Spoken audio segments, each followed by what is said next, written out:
Agudo. Molina Rivera. Iván Agudo. Pedro Rivera. Have you heard the saying, it's in your genes? Well, I believe killing is in some people's genes. Some people just retaliate and turn into killers, and some are just natural born killers. I'm going to give you a bit of knowledge about serial killers and psychopaths. According to the World English Dictionary, a serial killer is a person who attacks and kills victims one by one in a series of incidents. A psychopath is commonly considered to be a personality disorder that includes different traits and behaviors. We all have characteristics of our own, just as psychopaths and serial killers do as well. In determining if a person is a psychopath, psychiatrists use a PCL scale, a psychopathy checklist. It is a rating scale that is used as a semi-structured interview and case history information. It has a specific scoring criteria that rates each item on a 3-point scale. The scores range from 0 to 40, and it reflects the degree to which the person matches the prototypical psychopathic person. Furthermore, Dr. Robert Hare and Craig Newman researched characteristics of a psychopathic person and developed on an interpersonal level that they tend to be grandiose, meaning delusional or have a mental illness. They're deceptive, dominant, superficial, and manipulative. On an affective level, they tend to be shallow, unable to form strong emotional bonds with others, and lack empathy, guilt, or remorse. The affective features are fundamentally tied to socially deviant lifestyles that include irresponsible, impulsive behavior, tendency to ignore or violate social conventions and mores. A psychopath's crime, as doctors have discovered, is that they find it easy to victimize the vulnerable, and they use violence as tools to achieve power and control over others. Their impulsivity and poor behavior controls may result in reactive forms of aggression and violence, but other features such as lack of empathy and shallow emotions make it relatively easy for them to engage in aggression and violence that is more predatory, premeditated, instrumental, or cold-blooded in nature.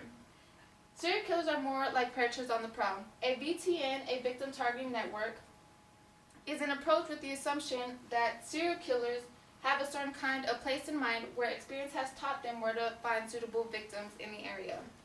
Maurice Godwin states that a killer's perception will be shaped by actual characteristics, and those inferred from factors such as where a victim hangs out and with whom.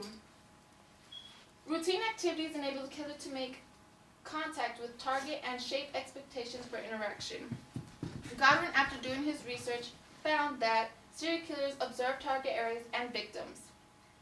Listed are a few high-risk areas that police have determined to be environmental networks that tie potential victims together. Urban subcultures like bars and nightclubs and red light areas, isolated landscapes like parking lots, jogging paths, and rest areas, areas with high concentration of poor individuals and elderly, Skid Row and university campuses. Serial killers really sit there and observe people. While doing so, they are going through what's known as a decision-making process. This figure has been analyzed by Godwin to show how killers target their victims. First, he or she asks themselves if there are available victims to where the risk is low for being noticed. Second, he or she scans the area for easy and accessible victims. Third, he or she determines the level of risk involved in the attack, like surveillance cameras and police in the area. If there are none of these that will give them away, they go ahead and decide to abduct, and they scan for escape routes.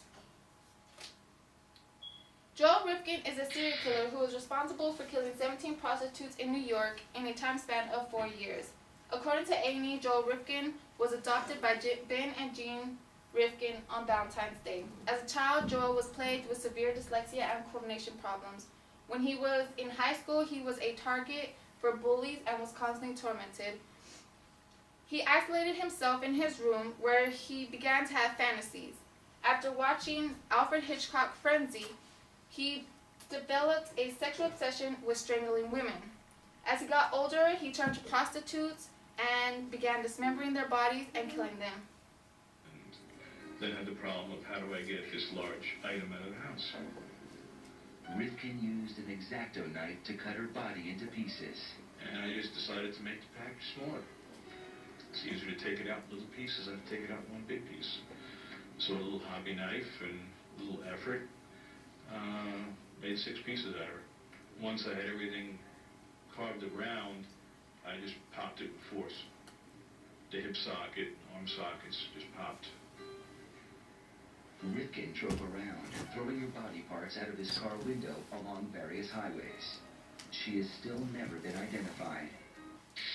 Ed Gein is from a small town in Plainsfield, Wisconsin. He is the son of George and Augusta Gein.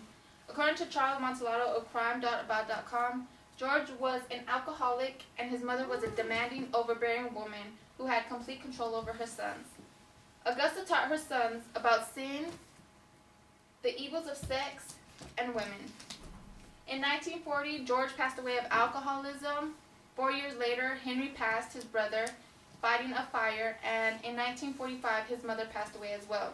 Leaving Ed Gein all alone, he was obsessed with sexual fantasies and studied about female anatomy. Gein reached gratification and began robbing graves and bodies, including his mother's. He experimented with corpses, and over 10 years, his experiments became more gruesome, bizarre, and included necrophilia and cannibalism.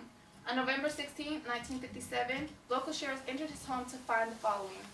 Stunned and appalled to discover this incredible collection of human body objects.